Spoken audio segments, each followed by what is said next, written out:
3 का question number 5। Question number 5 कर रहा है कि किसी एपी का प्रथम पद 5 है, यानी कि ए का मान जो है 5 है, अंतिम पद 45 है, यानी ए एन बराबर 45 है, और योग यानी एसएन जो है 400 है। तो पदों की संख्या और सर्वांतर ज्ञात करना है, यानी कि एन और डी का मान हम लोग को निकालना है। किसका मान निकालना है? एन और तो सबसे पहले हम सल्व में या हल में लिख रहे हैं प्रथम पद ए बराबर 5, अंतिम पद एन बराबर 45, योग एसएन बराबर दिया हमारा कितना दिया है 400।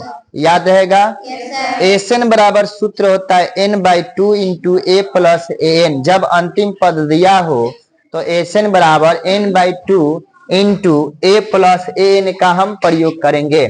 अब देखो एसएन का मान हमारा 400 है तो 400 हो जाएगा, बराबर है तो बराबर n/2। एन का मान नहीं दिया है, ज्ञात करना, इसलिए n/2 ज्यों का त्यों हो जाएगा। ए का मान हमारा दिया है प्रथम पद 5 प्लस एन का मान दिया है, तो कितना दिया है एन का मान चेक करो, तो एन का मान 45 है, डाल देंगे। कोई दिक्कत हुआ यहाँ तक? अब 400 से 2 में जब गुना करेंगे तो 4 दूना 8, यानी 400 दूना 800 हो जाएगा। उसके बाद n इंटू 5 में जब 45 जोड़ोगे तो 50 होगा। फिर 800 बराबर में जब 50 में n से गुना करोगे तो 50n हो जाएगा, या 50n बराबर 800 हो गया। अब n बराबर 800 बाटा में 50 लिखेंगे। अब 50 से जब भाग करेंगे 800 में तो ये 16 बार में कटेगा। कितना बार में कटेगा? 16 बार में। तो n का मान हमको 16 मिल गया, यानी कि कहा था यहाँ पे पदों की संख्या, तो पदों की संख्या कितना था? 16 था। कितना था पदों की संख्या? 16। अब क्या कहा? योग से बढ़ के सर्वांतर ज्ञात करना हम लोग को।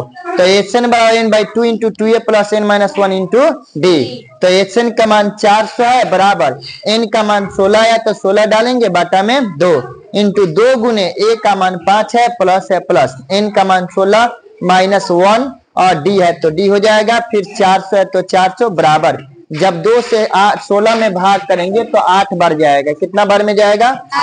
8 बार में जाएगा। अब देखो यहाँ पे तो 5 के पर 2 पर हो गए, या 2 के पर 5 बेर 10 होगा, प्लस 16 में से 1 जाएगा तो क्या होगा? 15, तो 15 डी हो जाएगा। या अब देखो 8 इंटू 10 प्लस 15 डी बराबर 400 हो गया।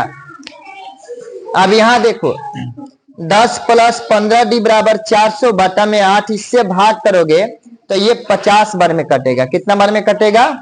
50 बार में। याद रहेगा ना?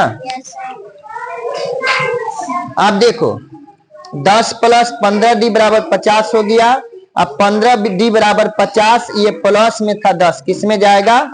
माइनस में। तो 15 डी बराबर 50 में से 10 जाएगा तो कितना होगा? 40। और डी बराबर 40 बटा कितना हो जाएगा? 15। अब भाग करेंगे, ठीक है, तो 5 15, 5 8 40। तो डी का मान हमको क्या मिला? 8/3, यानी कि सर्वांतर हो गया 8/3। बोलो यहाँ तक कोई दिक्कत? समझ में आ गया है? नोट करो।